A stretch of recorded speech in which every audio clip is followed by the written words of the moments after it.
We pray for the leaders, President whom we esteem, who will continue to honor our club's rich history and traditions, but will also bring fresh ideas and renewed energy to enrich our club. As we look to the year ahead, continue to inspire us to serve our community with passion and purpose. We're thankful for today's program, our guests, our speaker, for it's a beautiful place to be, and for the food that we are about to enjoy. We ask these things in his name, amen. Amen. First, Virgie, you're here today. Would you please lead us in the Pledge of Allegiance to our flag? Please say the flag, fellow Rotarians, please join in the pledge to our great nation. I pledge allegiance to the flag of the United States of America and to the republic for which it stands, one nation, under God, indivisible, with liberty and justice for all. Thank you.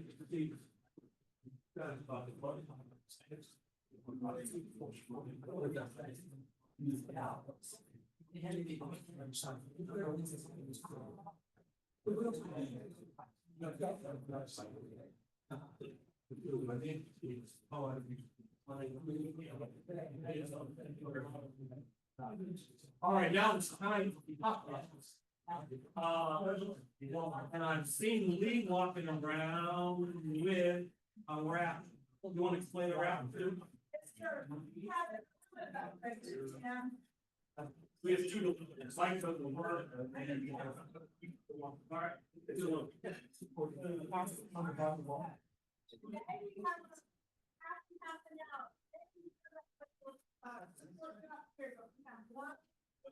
What is this? I want to get $1,000 a day and I always have 980. So we need more money. I need $4,000. Well, we are about $100. Got it. I got it. All right, let's get started. So we got Reverend Health Trade is saying to what? $20? $20. I'm in 20. How much more 20? We'll bill you. Okay, You got the cameras? We need two $20 bills. Two $20 bills. We can take $20 from the charity if you want, we'll just give that, let's look at all the line. Give that her money. How much more is it? Well, now I'm over at that now, I'm like 1,000. All right, you get it. Yes.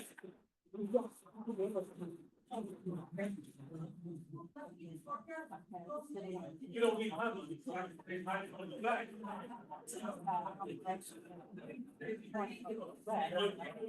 back. All right, we're gonna do some pop up.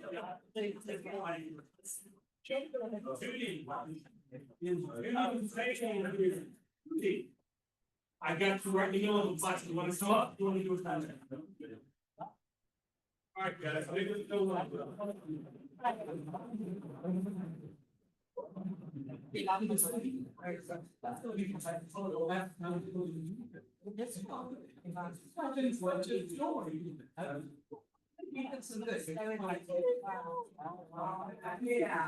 So you got a meeting. We have a meeting coming up on Saturday. I've actually two announcements relative to youth services. This past weekend, down at Stetson University in DeLand, the district hosted the RYLA, the Rotary Youth Leadership Award Conference. And it was a 3-day event. Our own Emily Butler was extremely participatory in it and leading it. And the youth that they brought together, close to 90, came from throughout the district. And it included 3 students from Riverside High School. Other than that, and the feedback was outstanding. The activities were really great. And so now everything's going forward for the next year. And so that was really good. This coming Saturday at 10 o'clock over at the Southern Grounds in Avondale, we're going to have just a meeting of the Youth Services Committee. Okay. We haven't been together for a little bit, but what we are is we have, some of us have titles like our Youth Services Turner, which I'm not going to be next year, but it's people who want to get active and help us achieve the initiatives and the mission that we kind of set for ourselves. And we also get to kind of set what that mission is going to be. The last 2 years, it was forming a Interact Club over at Riverside High School. We have done that. So now an aspect of our planning will be how do we sustain it, what do we do going forward? Then also we're looking to potentially a Rotary Club formation, potentially with MSCJ. We have a couple of other things that are, and so anyone, I know we've had a lot of new members that have started doing other things. If you're interested, and if you're around, come have some coffee with us at 10 o'clock at Southern Grounds on Saturday and see what we're about. Thank you so much. You all sponsored those 3 Ryland students, so give yourselves a round of applause. They wouldn't have had that opportunity if it weren't for your generosity. All right, lady. Come on, lady. Yes. Very good. Patricia? Mine is taped to the bottom. This is the demo. 4, 7, 8, 6. You gotta read that, Penny. 4, 7, 8, 6.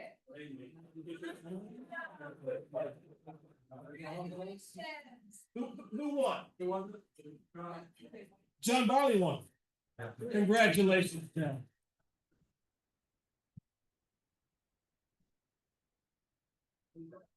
I swear to God, if Ed Lombard won, I was gonna kill somebody. All right, pop-ups. We got any more pop-ups? Anybody, grandchildren, kids, graduations? You save money on car insurance? What do you got, AJ? That young girl that I met at the presentation, 25 years. Good for you. Congratulations. Pop-ups. Yes.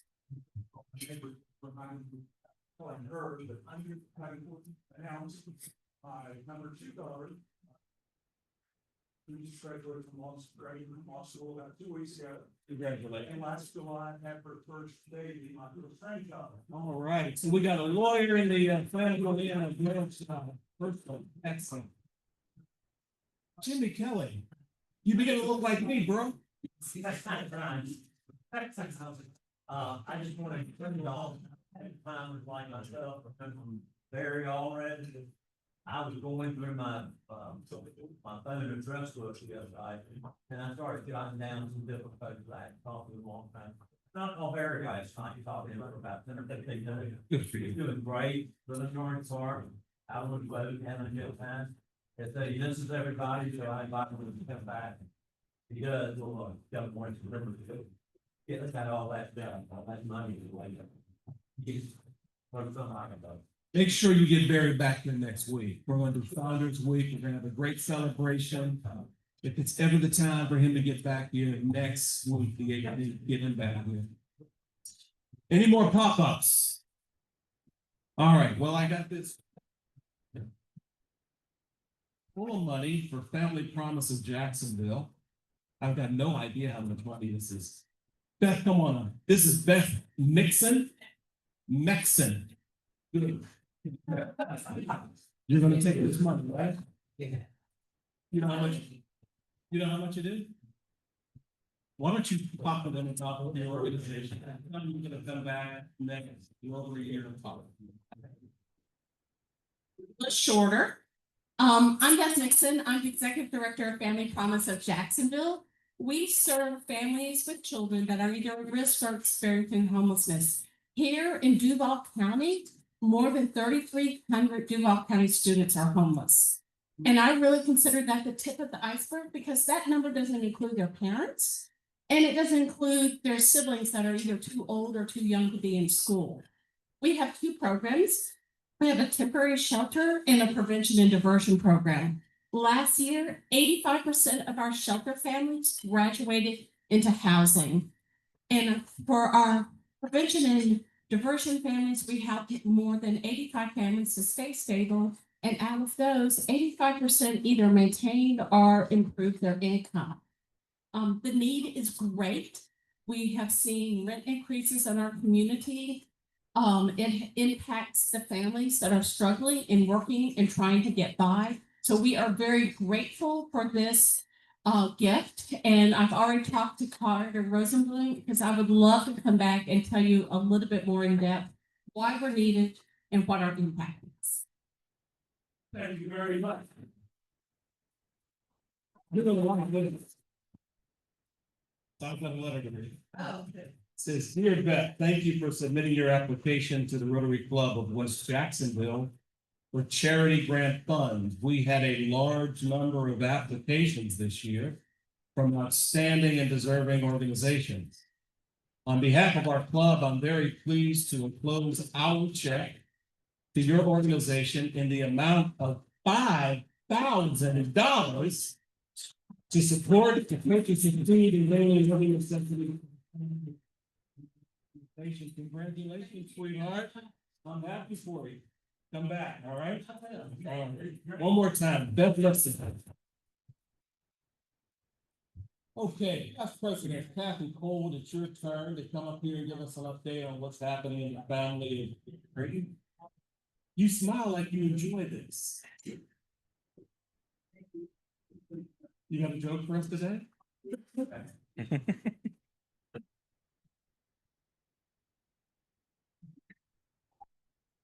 All right, I wanted to let everyone know that at the District 6970 conference this past Saturday, 4 district governors, past, present, and future, stood on stage and admitted the same thing. They couldn't have done their jobs without PAC. Past District Governor John, District Governor Mickey, District Governor-elect Dale, and District Governor nominee designate Ed, and several others echoed the same sentiment as Patty Chapman was presented with the Governor's Award for Outstanding Service.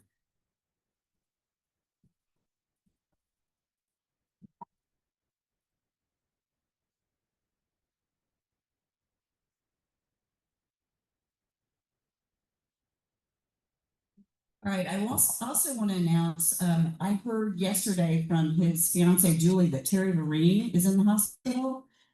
He apparently had a seizure and had an accident when he was driving, but he sent me a text this morning that his prognosis is good and they can't really figure out what happened, but I just wanted everybody to know so you can keep Terry in your prayers.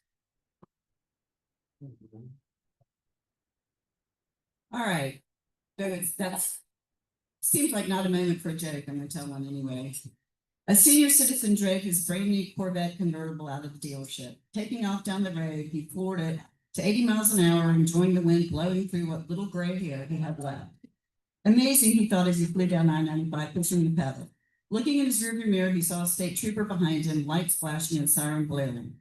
He floored it to 100, then 110, then 120, and then he thought, what am I doing? I am too old for this, and he pulled over to wait for the state trooper. State trooper walked up to the Corvette, looked at his watch and said, you know, my shift ends in 30 minutes. Today is Friday. If you can give me a reason for speeding that I've never heard before, I'll let you go. The gentleman paused and then he said, years ago, my wife ran off with a state trooper. I was afraid you were bringing her back. That concludes my report. Thank you, Kathy. So, I mean, it's a great joke, and we do need some good news. Let's reach out to Terry and make sure that he's okay. Sounds like he's on his way to recovery. I'm going to turn the program over to Raul Sharma, who is our incoming president. You're going to introduce our guests and visiting Rotarians and follow right into introducing our guest speaker. You want to do it, bro? I'm going to do it, bro. President Johnson, thank you for reinstating my Sergeant-at-Arms duties. Had to blow the dust off the index to see what the Sergeant-at-Arms does. Ensuring security, ceremonial duties, but most important, maintain order. So thank you for the opportunity to lead the Sergeant-at-Arms segment. It's in my hands right now, and so I'm filling in for the absent Katie Quackenbush. She leads our Quack Attack week to week. Well, it wasn't really a joke, but she is enjoying a much-deserved family trip, but she will be promoted full-time Sergeant-at-Arms. Many of you have already seen her capabilities and what she can do. And so I said, without hesitation, I'd love to step in and welcome visiting Rotarians and guests. You already heard this reference to Patricia, a friend of the club's named Patricia. She was helping name the ticket number for this fundraiser that we just announced. Patricia Orange from Rotary Club South Jacksonville. Please stand for an ovation. Good job. And we continue our consistent recruitment of Chelsea Hamilton. Now, the question is going to become whether or not deserve credit for this. Is it past president, assistant governor Ike Sherlock? Is it the acronym DGNE that we heard past president Kathy Cole reference at the district conference last week? Chelsea Hamilton is a 5-star prospect. We want her. She's here. Stand up for an ovation, Chelsea.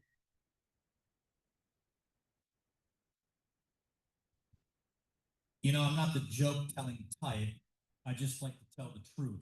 And so truth matters on Rotary Club of West Jacksonville Wednesdays here at Timaquana Country Club. You know, two people in tandem that always ensure that members arrive safely and depart safely include none other than Stu Irwin and Patty Chapman. Let's give it up for those two as well.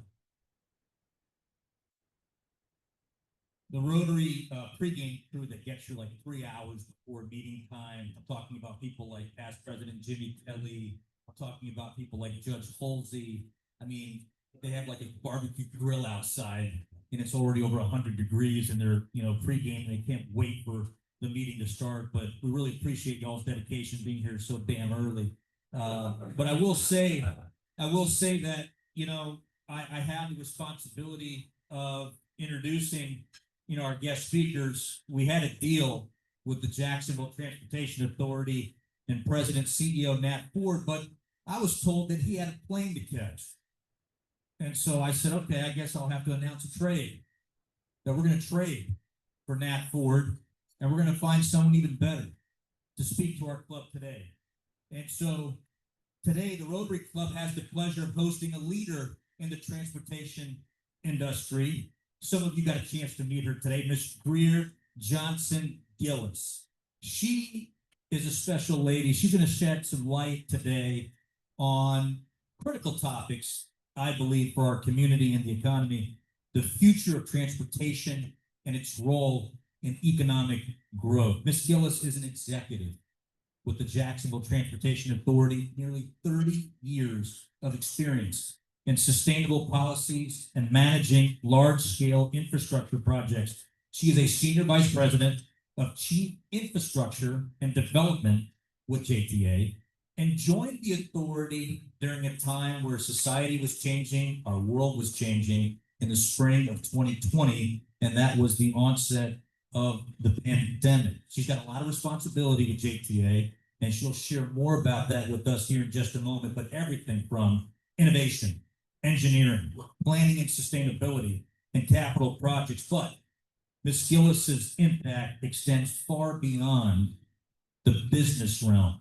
She has demonstrated throughout her career the ability to inspire and foster change, but more importantly, instill belief in others, women in the field particularly, especially contributing to the growth and development of people of color to work and build careers in transportation.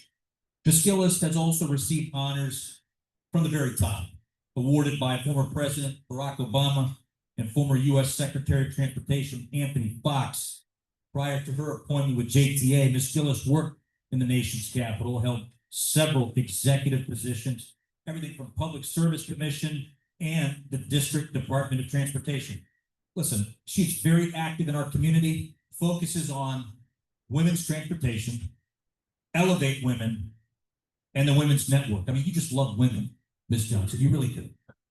She's a graduate of Leadership Jax, class of 2022, bachelor's degree and master's degrees in civil engineering and concentration in transportation, of course, right?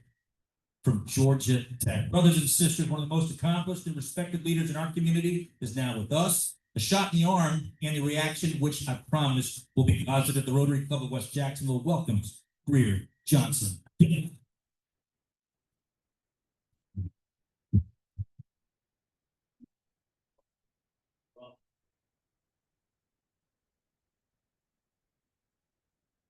very, very much for that stirring introduction. I just want to say for the record that I would love to take you on the road with me. Good afternoon, Rotary Club of West Jacksonville. It is an honor to be here before you today, and on behalf of my CEO, Nat Ford, who unfortunately could not be here today, he does send his regards. I appreciate the thought that I am the better speaker, but our visionary, Mr. Ford, is that person that really helps everyone understand why we exist here in Jacksonville and really for all of Northeast Florida. The Jacksonville Transportation Authority, or the JTA, we're more than just a public transportation agency. You've seen our buses ride on the roads. I'm sure you probably pulled up at that bus stop, one or two, but we actually do more than that. And so I could sit here and tell you all about it, but I think a video can share it best. So, sir, would you flip to the next slide? All right. And then the next slide, please.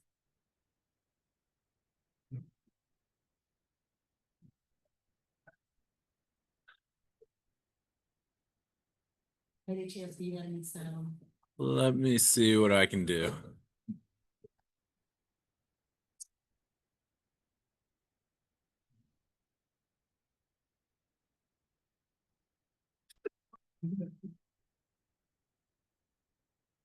I don't know why the sound's not playing. Sound was beautiful roundabout. This is actually at the intersection of University Boulevard and Merrill Road.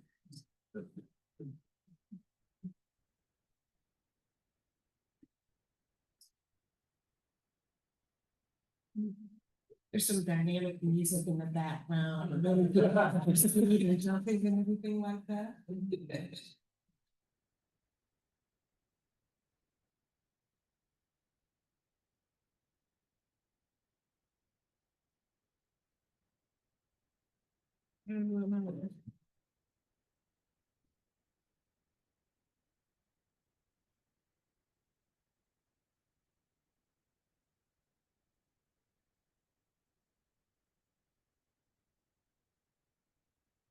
It's supposed to end that, but here we go.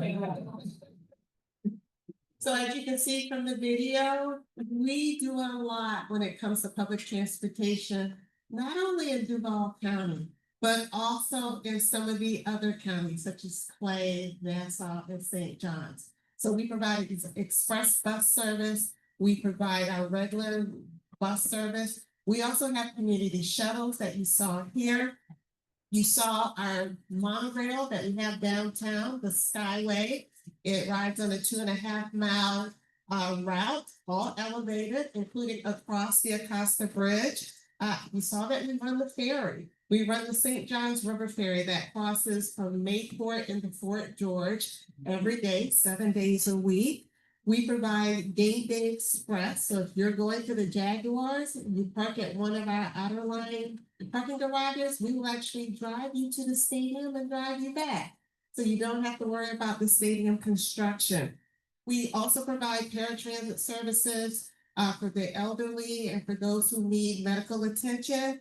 And we have an on-demand service up there with the Ubers and the Lyfts of the world that we will actually take you from door to door wherever you need to go.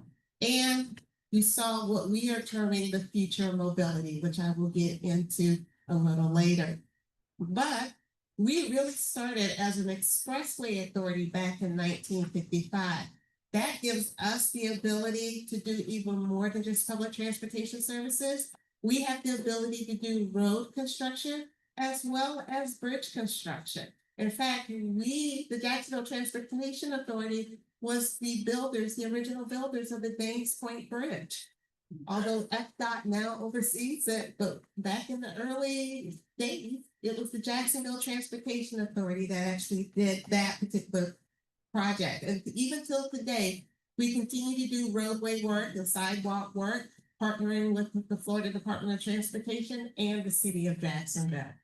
So that gives us an expanded vision when it comes to transportation. We look at it as seamless mobility solutions. Our goal is to how do we help someone get from their door of their home to the door of wherever they want to go And how do we provide those options to be able to do that? Next slide, please. So allow me to share just a couple of highlights for you. I have the privilege of overseeing our construction department. And so a lot of the work that we do is what a lot of people see, but may not necessarily realize is the Jacksonville Transportation Authority that completes that work. For example, one of our most recent completion projects is the San Pablo Road infrastructure improvements. So we actually upgraded San Pablo Road between Atlantic Boulevard and Beach Boulevard and turned that into a complete street that is 3 miles of new roadway, bicycle lanes, sidewalks along the entire way, lights across the entire way. That was a part of our Mobility Works 1.0 project, a project we started in 2016. And under that program, there were 27 projects we needed to complete, 13 roadway projects and 14 transit enhancement projects. We were slated to complete all of those projects in a 10-year timeframe by 2026.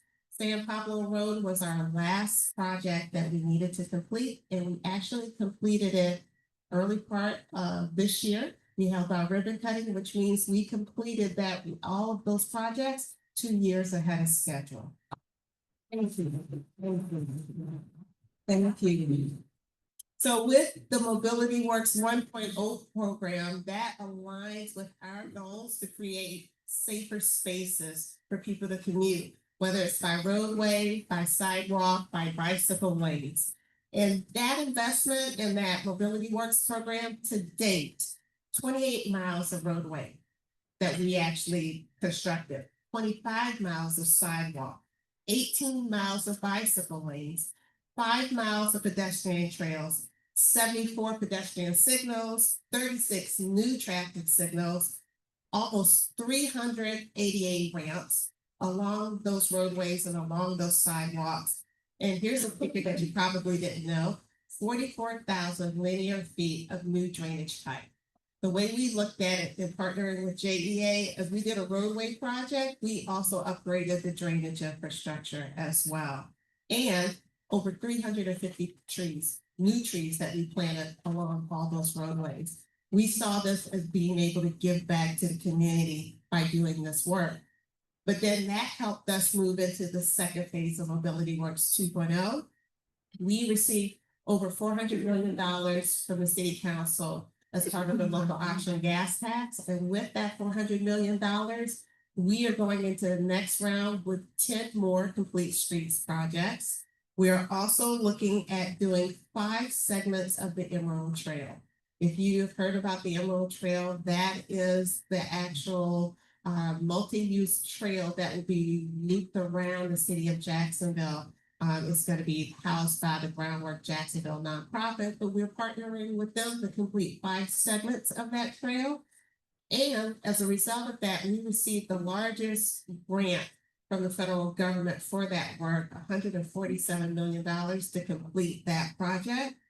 We also will be upgrading 800 of our bus stops, making sure that they fall in line with ADA compliance. And with regards to the St. Johns River Ferry, we have the funding to bring on a second ferry boat. So we will be going into design services with a shipbuilder to bring us a second St. Johns River Ferry. So a lot of programming that's coming to Jacksonville to benefit the entire community.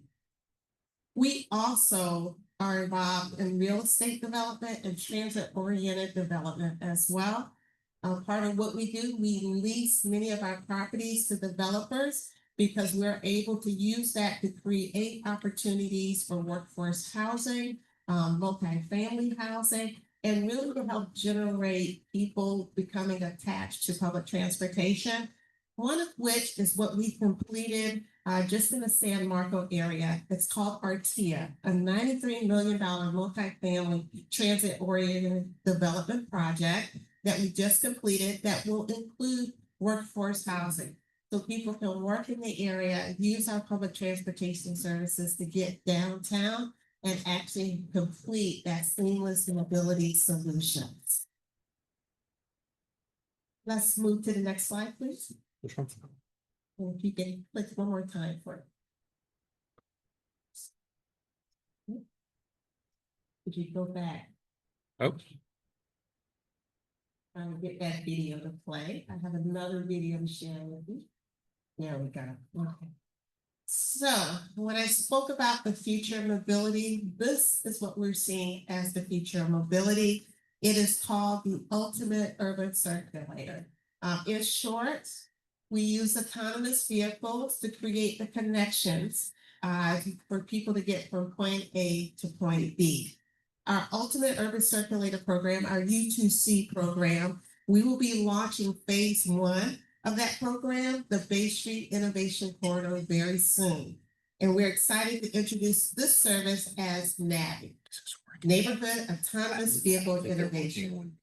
What you see here is our CEO, Nat Ford, and the team actually in Central Florida, actually in that self-driving vehicle. And as part of that self-driving vehicle, those autonomous vehicles, we are looking to launch the first public transportation service in the country that will have autonomous vehicles featured to take passengers from one point to another. And that will be here in Jacksonville. In April, we completed our operations and maintenance center downtown. You probably saw that on the corner of Bay and Jefferson Street. That's going to be the center of our autonomous vehicle system. It will be able to control 14 vehicles that will ride in a 3-mile loop in downtown Jacksonville, serving 12 stations along the Bay Street corridor. But that center will actually be able to be expanded to really operate as many as 100 autonomous vehicles across the city. Not across the country, but across the city. But at least for us, on June 30th of this year, which is 18 days away, we are launching the service. That means that you all can actually get on the vehicle and ride around Bay Street without a driver in a vehicle. We will have shuttle attendants in the vehicles. I see you shaking your head, Reverend. And I appreciate that. We will have shuttle attendants in the vehicle to help get everyone comfortable with the idea of no one in the vehicle. And also to be able to share what the technology will do. Also what the technology can't do. We look at this as safety. Autonomous vehicles and the way the autonomous vehicles and the systems are built, they stop at anything for anything. So if someone is even thinking about walking into the roadway and standing off to the side, the autonomous vehicle is going to slow down because it's all about safety. The amount of cameras and radars around each of the vehicles, they make sure there's a 360-degree view to ensure that any obstacle in any way will allow the vehicle to stop appropriately. We see this as the future of not just public transportation, but really all of transportation, because if we're able to use autonomous vehicles to take care of shorter trips, and especially neighborhood trips, it allows us to focus our regular bus service on some of the longer routes and those routes where more people are needed to ride those vehicles. One of the biggest things that we have seen in our industry is the cost of a bus operator. And so this is one of the ways we're able to be more efficient of providing safer opportunity or safer vision for public transportation. This is phase 1 that we will launch in June, but we're looking to even do more. Phase 2, next slide, please. Phase 2 is that we take our 2.5-mile Skyway monorail and turn it into an elevated path for autonomous vehicles. We are looking to do that. We're in the environmental stage right now, seeing all the different options for us to do that particular phase. And then phase 3 we branch out from that monorail and we go into the neighborhoods, Springfield to the north, San Marco, Riverside to the south. And we want to make sure that we create that neighborhood connection from downtown urban core into the outer areas. Again, trying to provide those seamless mobility options. One of the things we did for this to work for phase 2 is that we built our own autonomous vehicles because there wasn't an autonomous vehicle available in the United States to actually provide us with a vehicle to meet all of the federal regulations, not just the safety regulations, but also the Buy America regulations. And we thought that was very important to do. So, whereas we built our own autonomous vehicles, which you will see launch at the end of this month, we thought we needed to do more. As opposed to waiting for one of the vehicle manufacturers to actually come to the United States and manufacture an autonomous vehicle, which could be anytime, anywhere, Mr. Ford and the JTA went and spoke to autonomous vehicle manufacturers in Europe and shared with them, here's our plan and how we see autonomous vehicles really changing the landscape for public transportation in the United States. Why don't you be a part of this? And so last year on September 4th, you can hit to the next slide, sir. Holon, which is a German automobile manufacturer, and in Europe, they manufacture autonomous vehicles. They announced on September 4th that they will be building a manufacturing facility for autonomous vehicles in the United States, but not just the United States. They're going to build it here in Jacksonville.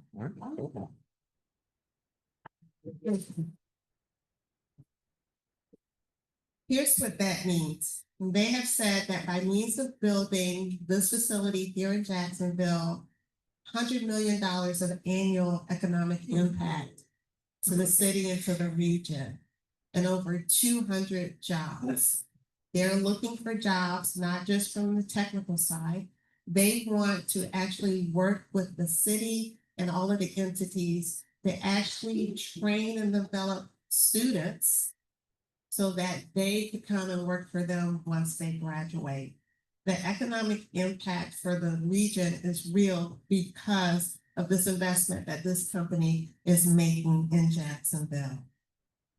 And that's why for the JTA, we have always been an agency that looked at innovation on how we are able to move people seamlessly. And why we feel that autonomous vehicles is a part of that seamless mobility.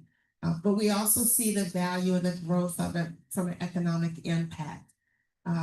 When this company actually comes to Jacksonville to build and manufacture these vehicles, it's not just for the Jacksonville Transportation Authority, and it's not just for any public agency in the country. They are also looking to use JAXPort as a means to send those vehicles to other parts of the world.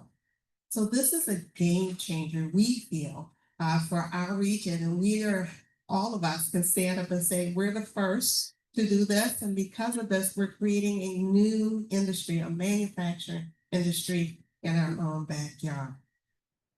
And to add on to that, we actually partnered with Florida State College of Jacksonville to come up with a curriculum to get young people prepared for the future of transportation. Come and learn about autonomous vehicles, come and learn how to actually maintain those vehicles as well.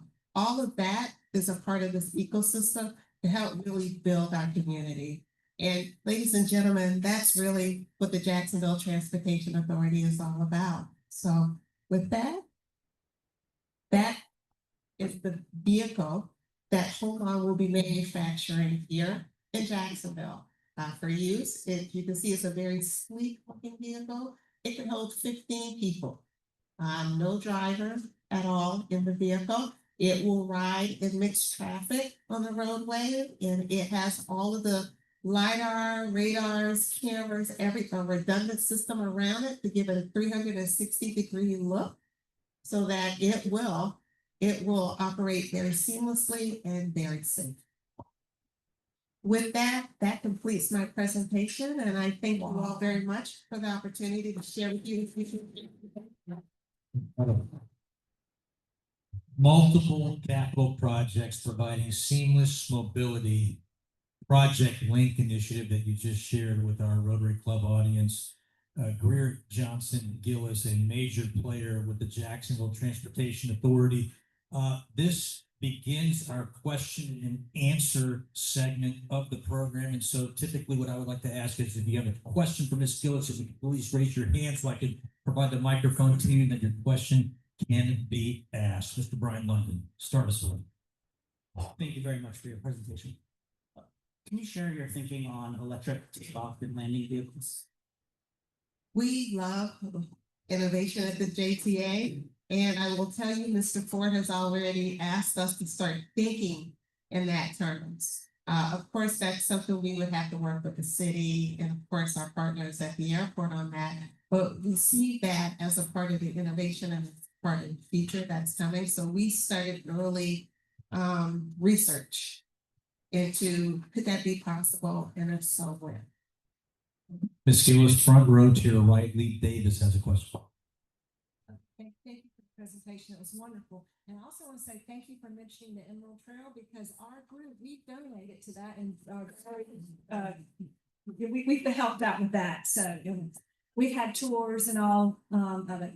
But this question might be silly, you may not even have an answer for, but the new First Coast Highway that's coming down, from 10, how does that affect, does it even go through Duval County at all? No, but that's probably a relief to JTA because hopefully some of that heavy traffic will be reversed. But I was just curious what your thoughts were on that new expressway. So from a professional standpoint for the JTA, we see it as good. And here's why, because we provide services for Clay County. We actually run their bus service in Clay County. So for us, it still is a major connection for us. We provide bus service as well as paratransit services for Clay County. On a personal note, I live down on that side of town, so I use the 23 every day, and I think it's a great thing. Ms. Gillis, we'll take you all over to the back row here, center field, straight ahead. Jeff Ludwig has a question. Thanks for your presentation. As we get transported around Jacksonville in our cars, elevated rail, the autonomous vehicles, there's one common thing, and you may not know the answer to this question, but when I drive up and down Roosevelt or Atlantic, you see these medians and the sideways. A lot of them are overgrown, the grass is not grown, and there is trash everywhere. You all see the trash on 95 along where you would normally pull over. And I know the answer is probably multiple parties. It's probably FDOT, it's probably Florida, but on the roadways you built, how do you, after these wonderful projects are built, maintain and make it look nice for people coming through Jacksonville? Because I'll be quite frank with you, many times it looks trash. Thank you for that question. That's an ongoing effort, let's put it like that, between the JTA, the city of Jacksonville, and even the state, Florida Department of Transportation. We do work together, especially on our projects that we have. We maintain maintenance agreements to try and keep the roadway as clean as possible until either the state accepts our roadway back into their inventory or the city accepts our roadway back into the inventory. I will say this as in support of my colleague, Nina Sickler, who's the director of the city's Department of Transportation. She, since coming on board, has recently started a very intensive effort to up the maintenance efforts for the roadways, because she's seen that as well. So I would say just give Ms. Sickler some time, and I'm sure she's going to wrap her head around this. Ms. Gillis will return to your table, press row. Dane Jensen, Pierce Givney sitting side by side, Rotarians, teammates for life. Dane Jensen, past president, has a question. feel like Coach just put me in the game. No, I thank you for your presentation. It was tremendous. Learned a tremendous amount. My question has to do with the downtown monorail system. It would seem that it's a little underutilized. Do you guys have plans for it? What do you have in the future? Thank you for that question. It is underutilized at this moment in time. And you know, that Skyway system, that monorail system, it wasn't completely built out. It was only 2.5 miles. It really was supposed to be 10 miles. When they first envisioned it and actually planned it out, it was supposed to be 10 miles. But at the time when it came to constructing it, the city at the time stopped it at 2.5 miles. So it really needs to be expanded. When our CEO first got here in 2014, he received a lot of questions about what are you going to do with the Skyway?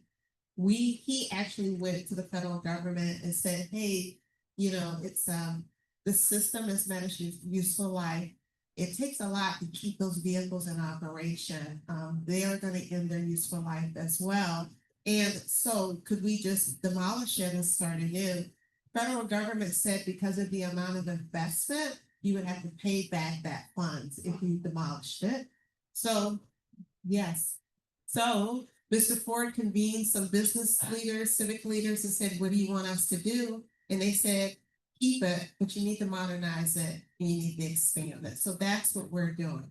So our plan is eventually to take that Skyway monorail, actually turn it into an elevated roadway and put autonomous vehicles on it and have it drive the route for us. You know, so we don't want to get rid of it because we need to keep the infrastructure investment that the federal government placed. But we feel if we change it with autonomous vehicles, then we can always, as technology matures, we can always change out those vehicles. And then we're not left with an antiquated system and technical obsolescence. Ms. Gillis, a very engaged audience we have here at West Jackson. I want to take you all the way back again. We have time for one more question. Jimmy Kelly. Thank you for sharing your time today. I've just got a quick question. The roundabouts y'all are putting in throughout the city, positive, negative, mixed. I was just curious. Thank you for that question. The one I showed you on our University in Merrill, we're pretty proud of that one. When we first put it out, it was mixed. And I will explain why that was mixed, because it was a different type of roundabout. It's a turbo roundabout. And it's the type of roundabout where you have to make a decision before you enter into the roundabout, which lane you're going to travel in. Because if you're in the wrong lane, you may end up going circular around the roundabout and not necessarily where you want to travel to. But once everyone got comfortable with the design and the operation of the roundabout, we've seen and heard the feedback is more positive. One of the reasons we did that was to minimize traffic incidents, traffic accidents, reduce the crashes at that intersection, and that's exactly what we've seen at those roundabouts. We are looking to do more. So with the coming Complete Streets projects that we're doing, we're actually looking to see if there's any opportunities for more roundabouts. She oversees capital and infrastructure development for JTA. Her name is Greer Johnson Gillis. How about another round of applause? Ms. Gillis, if you could just stand at the podium for just a moment before I turn it back over to President Tim Johnson. Mr. Johnson, here's your script.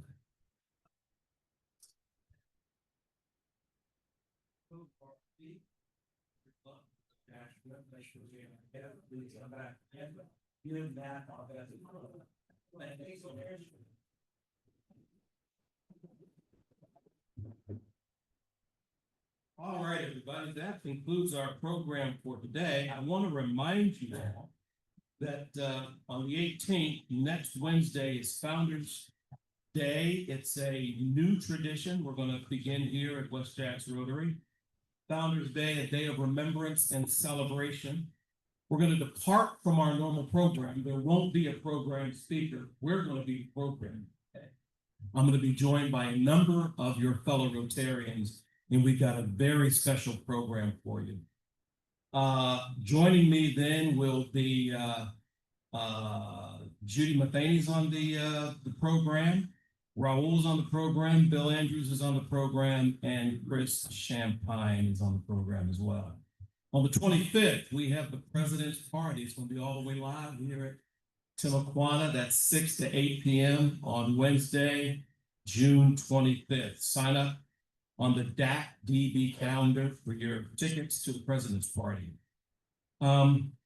Before we wrap up, we have to thank Brian London, John Runyon, Chris Burgee, Kathy Cole, Raul, and obviously our speaker for today. Please join me in showing them how much we appreciate it.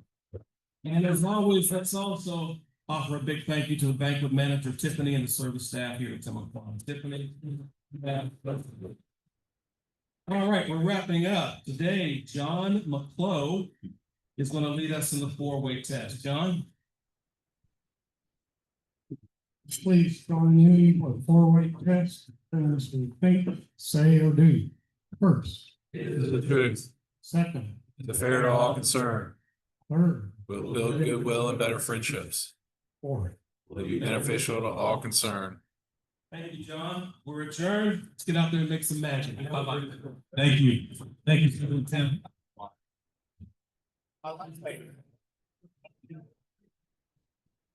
Good job, Raul. Great job, bro.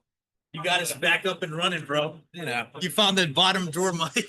you never know what kind of technical difficulty you're gonna run into back here. So here's what I'm gonna do. You need Patty will sign an order for. Yeah. We'll have a staffer from TCC just sit here and hit. Hughes. We're taking some. I talked to Tiffany today, who's the person who's making models all this for us. They do not have a list. But the good news is there is an easier setup where somebody could bring a laptop. Maybe we could have one for the club. I don't know if it's the budget or not. But you can plug it in up there and everything works through the speaker system here. And you can just have like a clicker. So instead of having to monitor everything back here, you just bring up the PowerPoint presentation, it goes up there and they can click through it when the meeting starts. So it's not as involved. Gotcha. Um, We'll figure out somebody because we're gonna take. Hey, good to see you too, man. Get together for lunch. I was just telling Dane, I was like, I haven't seen you in a while. Let's do it. Yeah. Yeah, well, that happens. Talk soon. Yeah, good to see you.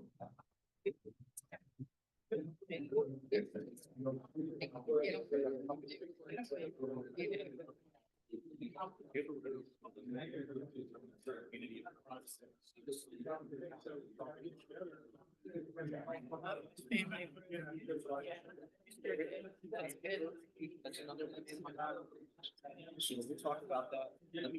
Links for the website.